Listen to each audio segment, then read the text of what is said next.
Hello and welcome to my series on Operation Paperclip, specifically on the Nazis that we as the US invited into our country. Please ignore the screaming in the background. My children are playing some sort of fortress castle game.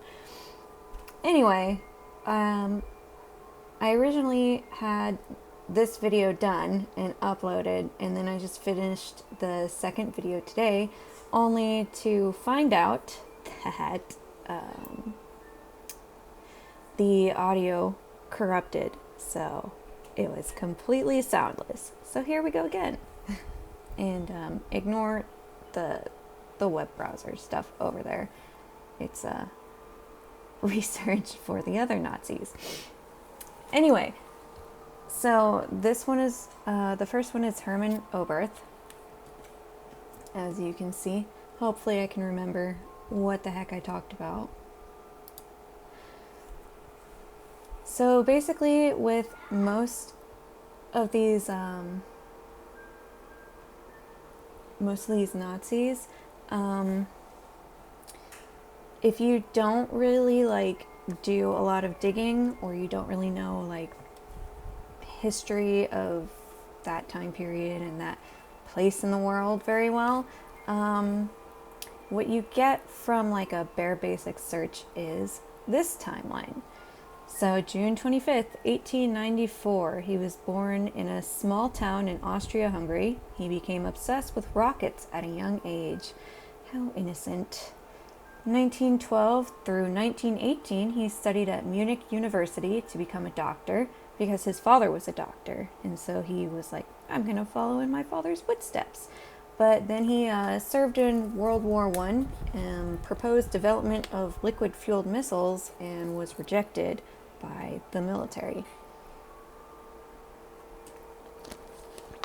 Also, I didn't go into detail because I needed a sip of water, but he wanted to become a doctor before he served in World War I. When he served in World War I, he served as a doctor or a medic, I believe, and found out that he really did not want to be a doctor after that experience. It was probably pretty gruesome. So, so he turned to his other love and passion, rockets, and proposed that missile, and the military was like, no. Even though it would have given them a huge advantage, but who knows if they were capable of building it at that time. 1940, he became a German citizen. Remember, he was born in Austria-Hungary, which was not part of Germany. So just keep that in mind. So he became a German citizen because he was studying at Munich. He joined von Braun, Werner von Braun, as I'm sure most of you know the name, who he mentored in developing the... Oh, sorry, I said that incorrectly. He joined von Braun, who he had mentored. He joined him in developing the V2 rocket. So, Oberth was von Braun's mentor, basically, in rocket science.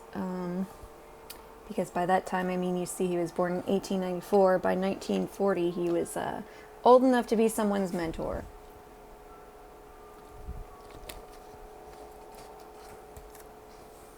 And also, remember that the war started in 1939. And then in 1955, he came to the U.S. to team up with his former mentor and worked on the Saturn V project for 3 years and helped get us to the moon. Yay! In 1958, he retired and returned to West Germany because at that time, if you're not aware, the Soviet Union was occupying a portion of Germany, East Germany, and so there was the Berlin Wall and everything. Oh, my glasses, I can't wait until I get new ones. They're so crooked now. But yeah, so he retired and returned to West Germany and continued to work on theoretical studies of rockets. I believe he became very obsessed with UFOs, and he wrote like stuff about them. Very relaxing.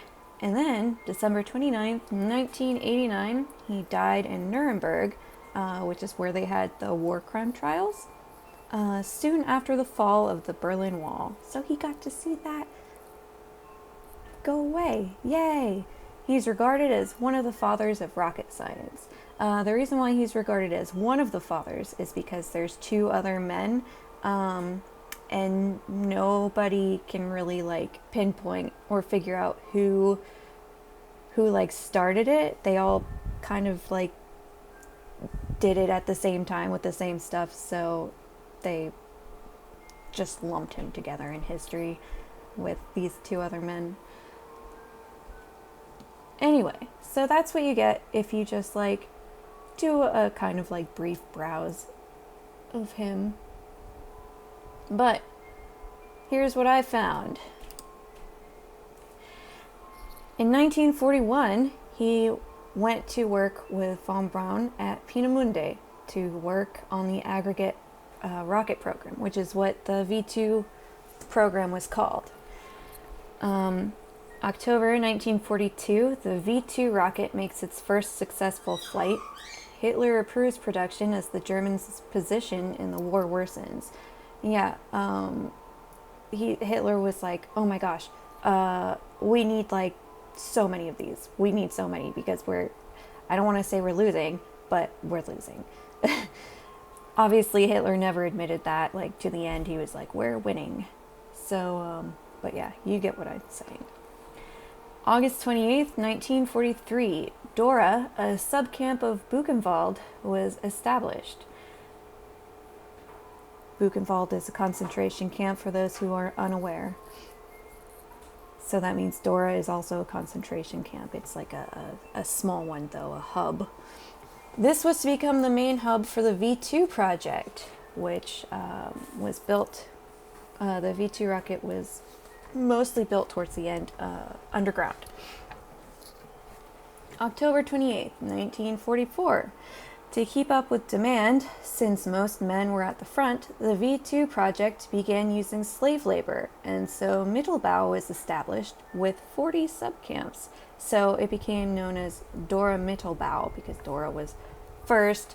But yeah, and it became a big complex. So it was kind of different than being a subcamp of Buchenwald at that point.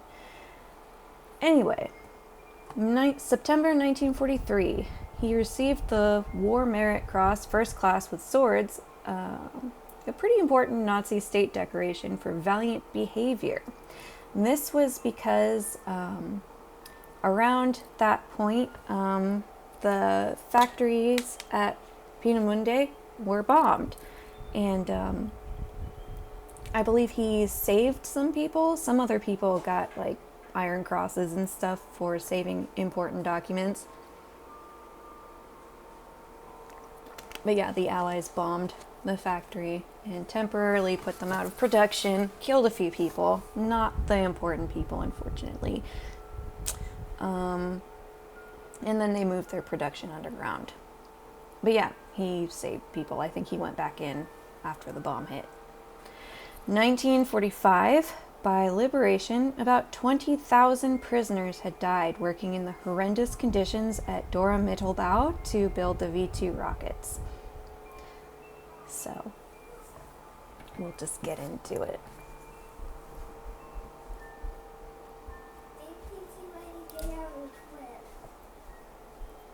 No, right now, Lizzie.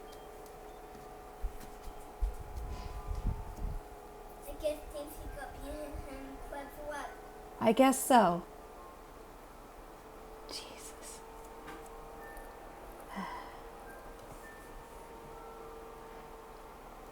So we go back to, we go forward to some points.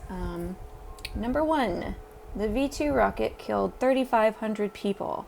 But ultimately, despite the amount of death in the camps making the rockets, not very many of them were produced.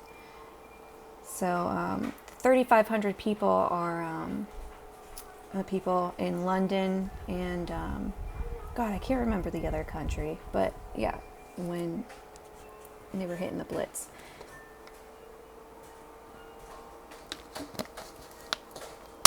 Oberth was so loved that rocket scientists named the Oberth effect after him. Also, he had a hand in discovering it. And he's credited with predicting the space station and Hubble telescope because he made remarks or wrote in his science articles that he foresaw in the future a moving place where people could live in space and study. Very original, I guess. Number 3, none of Oberth's Nazi past or his participation in war crimes is mentioned on NASA's website. Trust me, I looked. It doesn't even use the word Nazi in his biography. It just says that he was in the war. It has the bare minimum of his World War II involvement in anything and glosses over literally everything. You can look for it yourself. And Wikipedia, his Wikipedia is also pretty tame. When he retired, he became a member of Germany's National Democratic Party, which is a far-right organization. Actually, it's the neo-Nazi organization in Germany. So he went from being a Nazi to being a Nazi. Great. Really swell guy. Glad we worship him. But yeah, that's the neo-Nazi political party.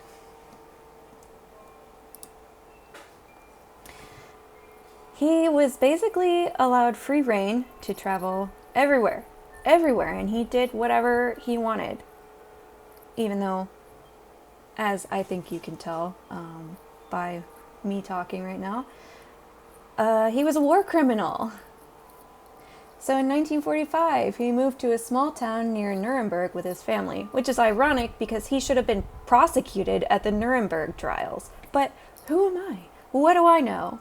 In 1948, he moved to Switzerland and worked as an independent consultant and writer, whatever that means.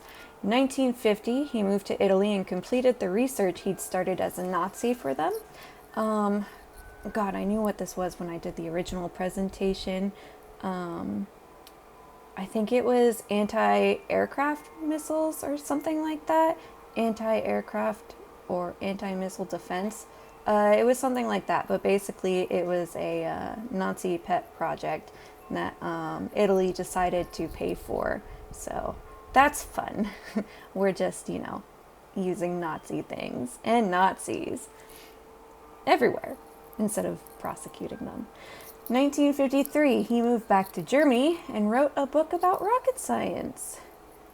1950s. Throughout the 1950s, as I said, he became super obsessed with UFOs and spent the 1950s and 1960s talking about them and writing articles and stuff about them. That must have been a super fun time for him. 1955, he came to the U.S. to work on the Saturn V project with his former pupil, as mentioned. And that's the project that got us to the moon, which was more important than our moral values as a country.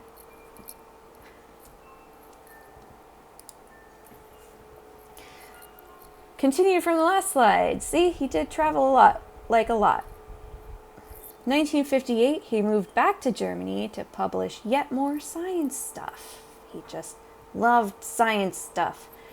1960, back in the U.S. to work as a consultant on the Atlas rocket program. 1962, he retired in Germany and that's when he became part of the NPD, which, as mentioned before, is a neo-Nazi political party. So he was like an old man by that point, and he was like, oh, I've traveled the world and done stuff. Now I think I'll rejoin the Nazi party, basically. 1969, he returned to the U.S. to witness the takeoff of the Saturn V rocket. I was just slapped by my past self because I didn't wait before going ahead. Yeah, he hadn't gone to the moon yet in 1962. Sorry. 1985, he returned to the US again to watch the Challenger space launch. So, his legacy is pretty renowned, at least within rocket science, engineer circles, I guess. But anyway, he's got honor, he's got accolades, crazy. He's memorialized by a museum and a society in Germany, which are both named after him. And then again, the Oberth effect, which he discovered, is named after him. And the effect itself is, he found that a rocket engine traveling at high speed generates more useful energy than at low speed, which I feel like literally anyone could have predicted. It is rocket science, but it's not rocket science.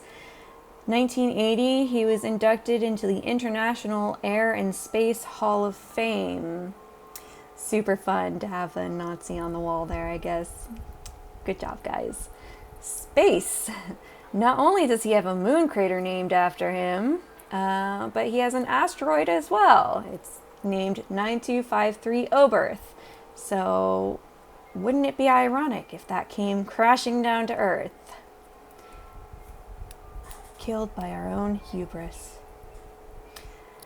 And then he was also named an honorary member of the Danish Astronautical Society. You guys might want to kick him out there. And then Star Trek also paid homage to him. They created an entire classification of starships. I forgot the O there. It's called the Oberth class.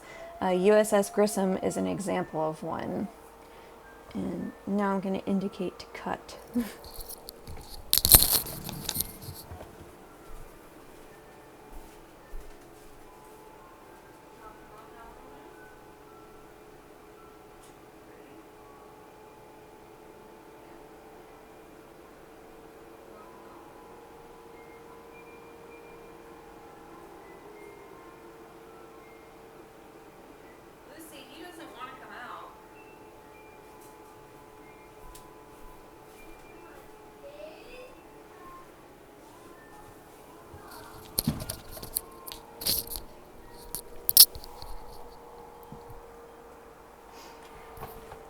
Okay, so yeah, the USS Grissom.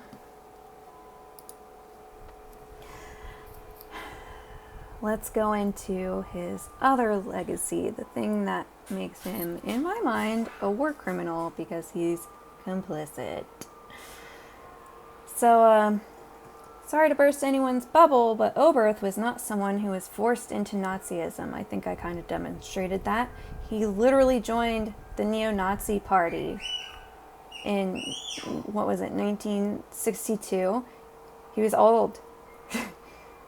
He clearly agreed with and sympathized with the Nazi cause. Like, he was a Nazi. Through and through. Unrepentant. He's also complicit in the war crimes committed at Dora Mittelbau. And technically Peenemünde, I guess, because the factory used slave labor too.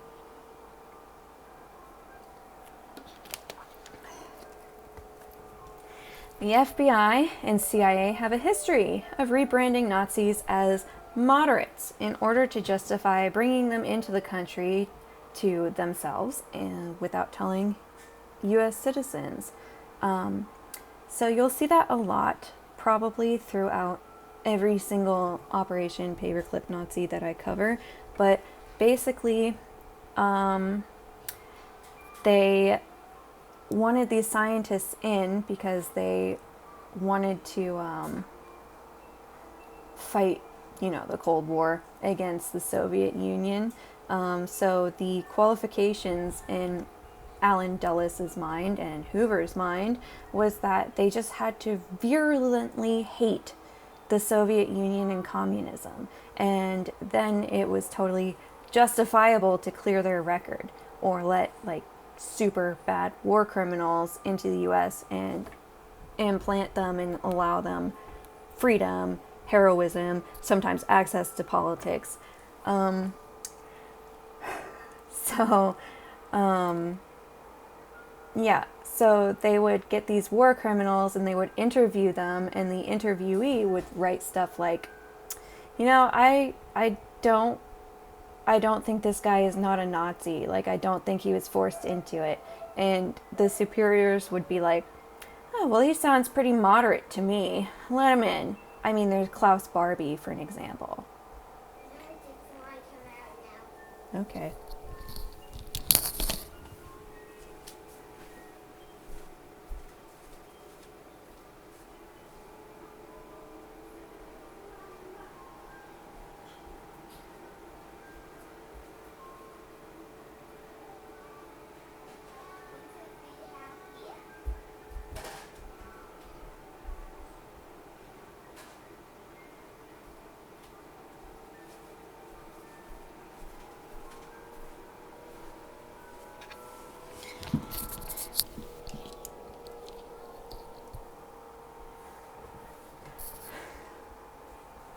Sorry for all the cuts. I'm doing this while my kids are awake, and they were, as I said, playing some Fortress game in my son's crib, and then needed help escaping.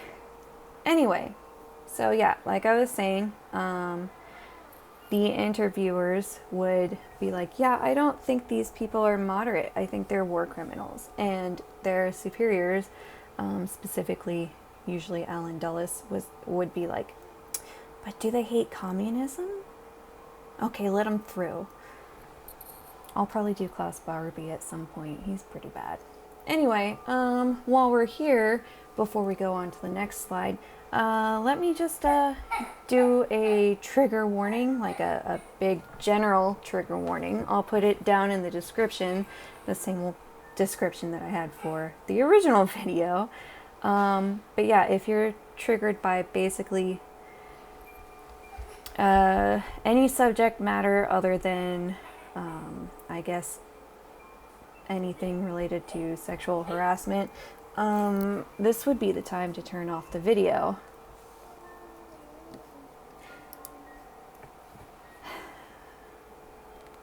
I looked into this stuff so you guys didn't have to go through. It's a lot worse than this. I've just summarized. The conditions endured by the prisoners building rockets were obscene. They were forced to live and work underground for part of the production, and they didn't see sunlight for months. Can you imagine that? Living underground like a mole person and not seeing the sun, like not even through windows or anything. Like, even though I don't really go outside that much, I still see the sun through my windows and stuff, and I open the windows and, you know.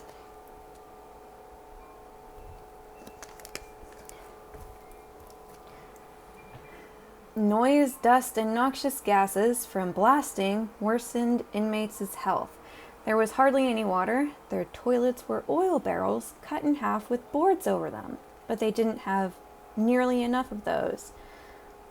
So, like, these tunnels, they blasted out sleeping tunnels that were basically dead ends, and that's where they slept. Originally, I believe they slept on straw, like just put on the ground, and then eventually they got the infamous 3-tiered bunk beds, but right on the other side of their sleeping tunnel wall was blasting further into the tunnel for more space and stuff like that. So yeah, it was like, anyway, yeah. And the toilets, obviously they don't have facilities underground. Not that concentration camp inmates had very much in the way of facilities, but these were pretty bad. Oil barrels cut in half with just wooden planks stuck over them, and they didn't have enough. What do you think not enough means? Because these people had like dysentery and stuff like that from the conditions, the food. They had like all sorts of different diseases and were suffering from all sorts of different things. And dysentery was one of them. So I'm sure those filled up really fast and were occupied a lot. So due to the lack of toilets, if you can call them that, men relieved themselves in the tunnels, which made the stench unbearable and attracted vermin, like rats. Diseases spread like wildfire. That and the 12-hour workdays killed many of the slave laborers. So, yeah. So they didn't have enough toilets. And when you gotta go, like, especially if it's dysentery, you gotta go. So, what are you gonna do? You have to find somewhere to go. And so they would just relieve themselves in the tunnels and stuff. And obviously, they're in tunnels, so there's not a lot of, like, fresh air coming through and airing things out and stuff. So it just sits there. The air just sits there. The stench just sits there. And so does everything else. And of course it would attract like bugs, rats, stuff like that. And obviously if you know anything about sanitation, if you don't have proper sanitation, diseases start spreading, obviously. And yeah, they were working 12-hour workdays. There were usually 2 shifts, and the day shift and the night shift. And you would work, if you were on the day shift, obviously you would work 12 hours and you would get back and basically immediately pass out. And the night shift would go. Sometimes, I'm not sure if it was the case in this particular camp, they didn't even have enough bunks for all of the inmates, and so they rotated them. So if you were on the night shift, somebody would be sleeping, like you would be sleeping in your bunk during the day, and if you were on the day shift, you would basically come back and remove the night shift person from your bunk and go to sleep. So those were some of the conditions.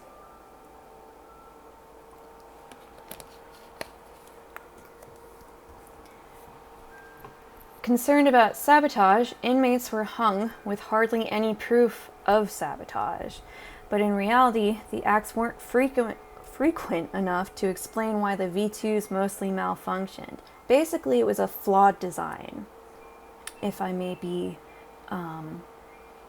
vulgar, it was a shit design, obviously. But they couldn't, like, admit to themselves that maybe it was just crap and it was put into production way too soon, and they were lucky to get any that even functioned correctly. So they had to blame other people. I mean, obviously, there is the fear of sabotage when you basically torture people who are from the other side or were just civilians, and then you force them to work for you, and that work is creating military weapons and stuff that's meant to beat the other side, which is their only hope of freedom ever. Yeah, obviously that's going to be a fear. And maybe it was a bad idea to do any of this. It was definitely a bad idea, but you know what I mean. So yeah, it malfunctioned, and they would, if you had even like a whisper of sabotage, so if someone didn't like you, like a capo or something, they could just say like, oh yeah, I saw so-and-so, you know, doing this while working, and that would be it.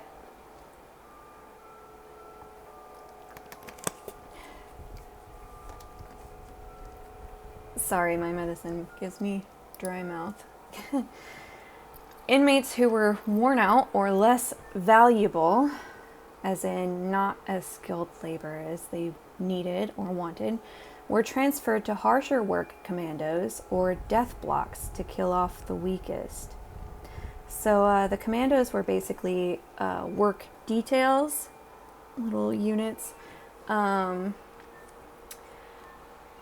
they had different jobs. Some of them had really hard jobs like digging in the quarry, and some had super dangerous jobs. And a lot of the jobs could have been done really fast and really easily and efficiently if the inmates had been given access to modern equipment, but instead the Nazis would give them the most rundown things and force them to use that, and then wonder why their production was low. And then, of course, force the prisoners to go even faster, which was more dangerous. Anyway, I also, I didn't look up what death blocks are because I just didn't want to at this point.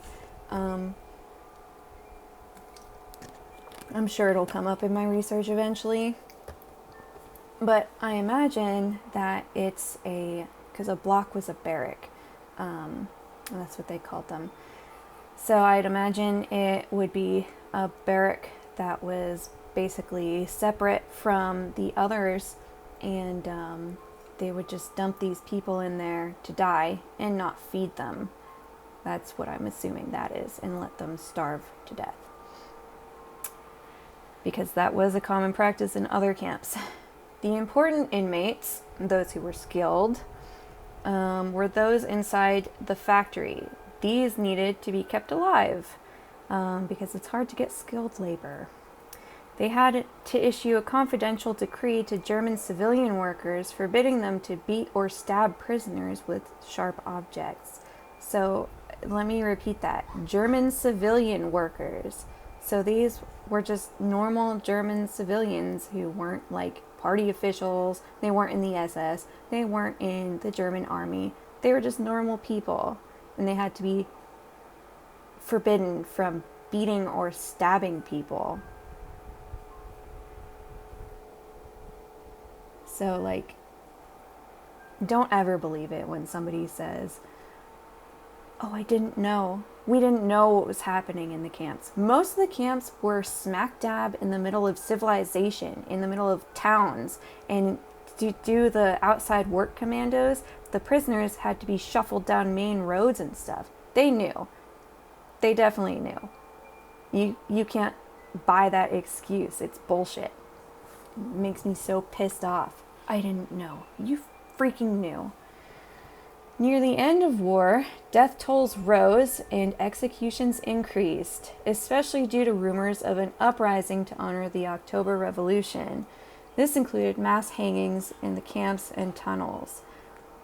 So, as their camp, the concentration camp life is basically divided into phases, you could say, by historians or researchers or whatever.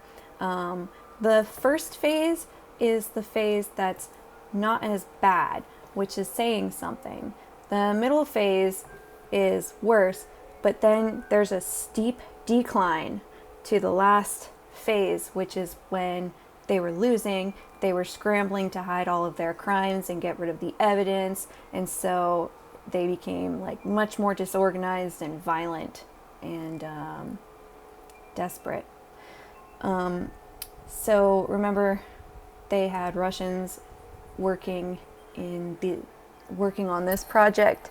The October Revolution was a Russian thing, and they hated the Nazis. Were like both afraid and harbored an extreme hatred of communism and communists, and associated it a lot with Jewish people. They would call them Bolshevik Jews. I believe that was the term. There were communist Jews, but not all Jews are communists. But whatever. Anyway, yeah.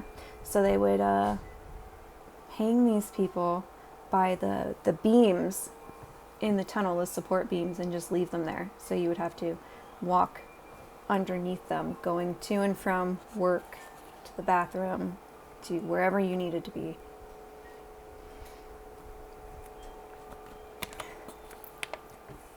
Prisoners evacuated from other camps near the front arrived in bad conditions, and there were so many dead, they were stacked in piles. The crematorium that they had could not cope with it. So, I don't know how much you guys know as you're listening. I don't know how much you guys know about the last phase or even any of the phases at all. So I'll go into it briefly. Basically, near the end of the war, instead of just, being like, all right, we lost, bye guys, sorry, they became even more murderous and determined to murder their prisoners, cover their tracks and stuff like that. So as the front approached the camps, they would shove inmates back into the infamous boxcars and train them send the train to whatever concentration camp wasn't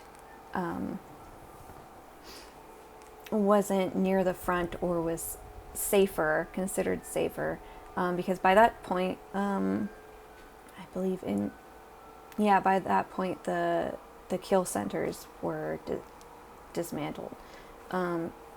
Auschwitz, I believe, was not, but Auschwitz was not a death camp. Death camps were only for death. Auschwitz also had the concentration camp aspect. But anyway, they would put these already malnourished, sick prisoners onto these boxcars again and not give them food most of the time. And a lot of the times it was open air. It was open to the elements. And this happened in what was considered one of the coldest winters in history, I read. So people would, if the boxcar was exposed to the elements from the top, people would freeze to death in the boxcars. And sometimes they did this thing, I can't remember what it's called, but I'll call it a train to nowhere, where if the camp had too many prisoners, or deemed too many prisoners, and no other camp would take them or wanted them, they would put them on the train and just drive the train aimlessly. They would just drive it over and around, and with nowhere to stop, no plans to stop. What?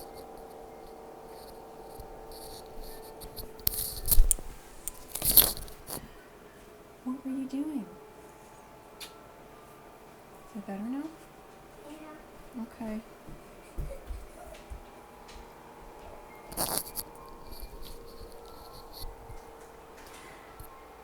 Sorry, my daughter got a little scrape.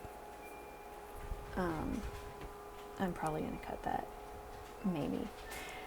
Anyway, so they would put them on these trains to nowhere and just drive them around the train tracks until they were all dead, and then stop at a place where they could dispose of them. But anyway, so there was the rate of death increased exponentially by the last phase. And so these boxcars were arriving filled mostly with bodies, and they would have to unload them. And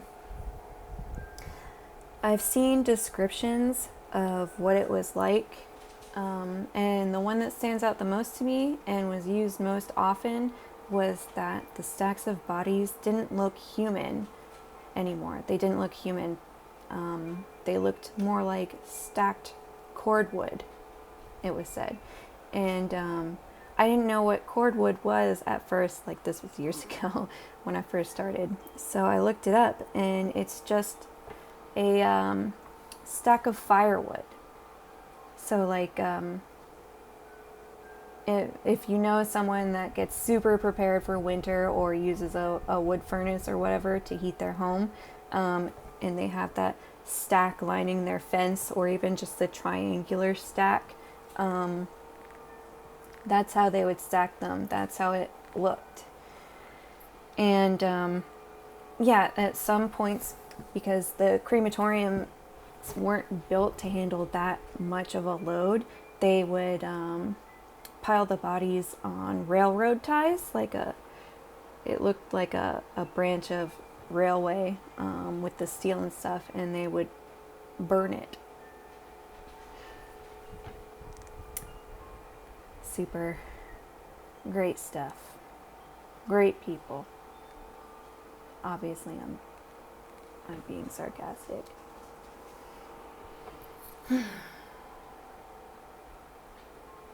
And yeah, also they would arrive on death marches, but I'm not going to go into those right now. I feel like I just took up a bunch of time. So, annihilation transport, that's what I just talked about. The seriously ill were dumped onto straw in airplane hangars and left to die. And there was an annihilation transport of 2,250 shipped off even before the infamous Death March evacuations to lessen the burden due to the huge amount of prisoners that were crammed into the camps. So I'm not going to go through the annihilation transport again, but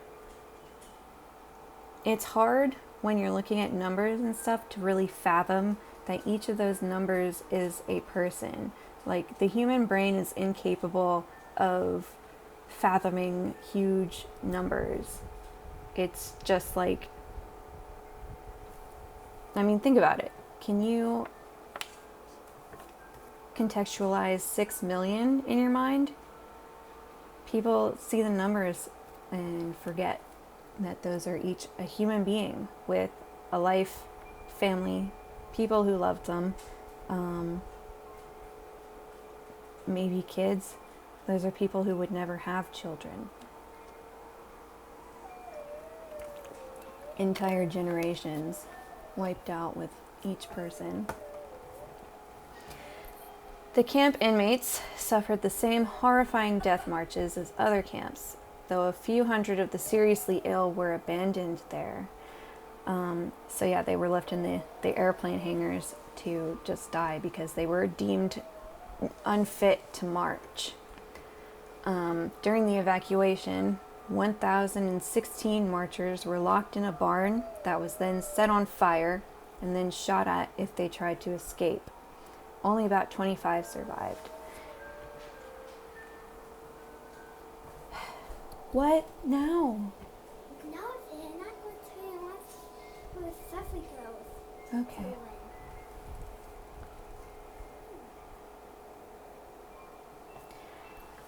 Anyway, if you can fathom that, I truly can't fathom, because they didn't have to do that. They could have just continued with the death march, which I also can't fathom, but instead they made the decision to do this, to shove people in that building and do all of that. That's the kind of people these were. So I'll conclude there. That's Oberth right there. My point of this presentation and talking about the Dora Mittelbau camp is to show you why I believe he's a war criminal and should just be called that, because he's complicit. He used slave labor, like, to build his projects. But he's universally worshipped, as I showed, by the scientific community, and his complicity in war crimes is either toned down to an acceptable level in biographies or summaries of his life across the internet, or they're omitted altogether while they play up like how great he was as a scientist.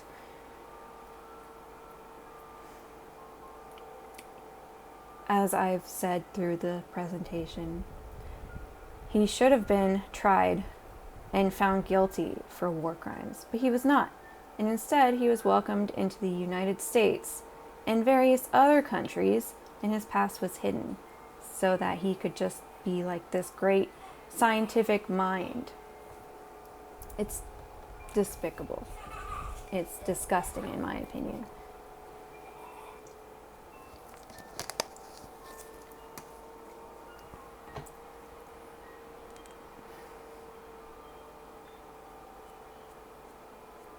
Sorry, I'm trying to figure out what else I want to say. Let me go to the attributions really quick, because I'm required legally to do this. To show this, I mean. Alright, we'll go back now. So, basically, even though he didn't physically... I mean, we don't know if he himself killed anyone with his own hands or orders, but the projects that he worked on were all built using slave labor. So he's complicit in those 20,000 deaths that happened at the camps that his projects used.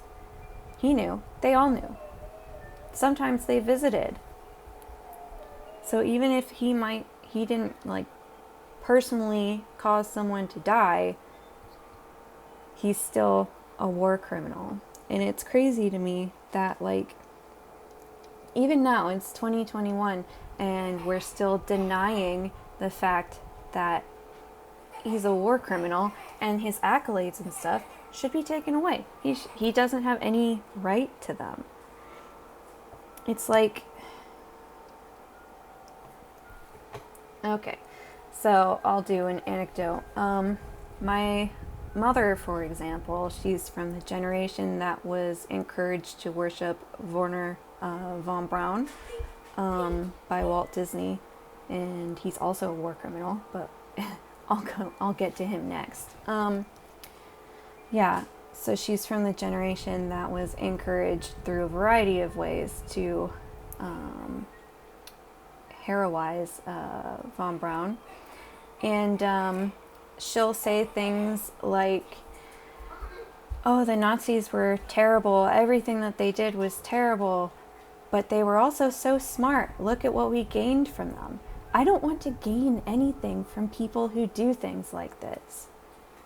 I don't want that on my hands, because it is on our hands. The fact that they're still not called out for being Nazis, the fact that they were invited into the United States, the fact that we used their scientific accomplishments after the fact, when they should have been prosecuted, and we allowed them to roam free, that's on all of our hands. We were born into that. I did not ask for that.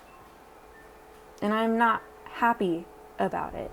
I am the exact opposite of happy. Achievements that are made by Nazis are not achievements. They're nothing to glorify or worship or applaud. They're not achievements. And the fact of the matter is, no human idea is original. Like computers, for example, they're not really original. There's multiple people who had like the sort of starter idea for computers. If you read through history, there's Tesla and Edison, that entire thing. Ideas are not, they are not restricted to one person. So you can't tell me that there was no one in the United States, anywhere in our huge country, that was not into rocket science, that could not have done what this man did for us if he had, or she had, been given the chance. You can't tell me that, because it's not true. I mean, he's known as one of 3 fathers of rocket science, for example. He was not original. But our government didn't care about that. It was more important to get to the moon and say, screw you to the Soviet Union. Ha, we did it better and first, ha ha ha. And compromise our morals as a country. They compromised all of their citizens' morals without any of their citizens knowing, just to stick it to the Soviet Union with this. Like, that's insane. It's like, I don't even have words for it, but it's insane. So 100% there were Americans who could have done the exact same thing. I mean, his Oberth effect is not really that amazing. It's obvious. Anyone could hypothesize that and then test it and prove it with like wind tunnels and stuff. But yeah, so we didn't need to use Nazis or their achievements. We didn't need to do that, and yet we did. And then we gave them US citizenship, and we allowed them into our government and our politics. That's a whole other thing. Why do you think that our agencies were okay with allowing Nazis in? Why do you think they were okay with it?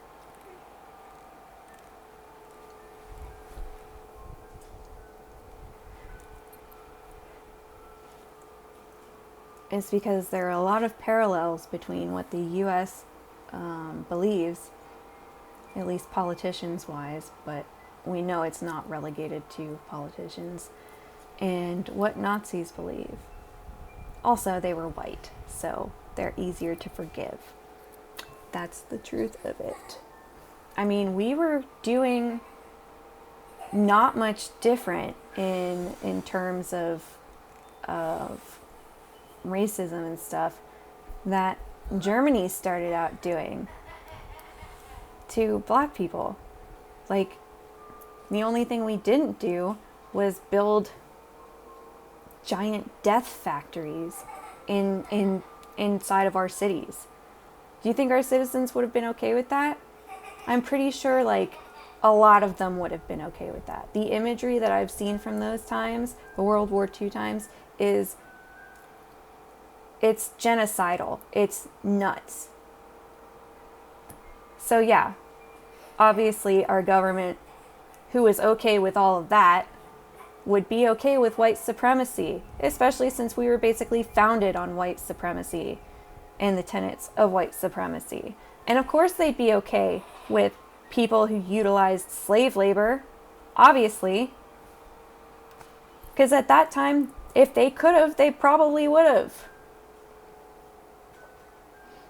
And honestly, it's not a surprise to me that a lot of the Nazis, at least in the science group, Operation Paperclip, that settled in the United States, chose to settle in the South. Does that say something?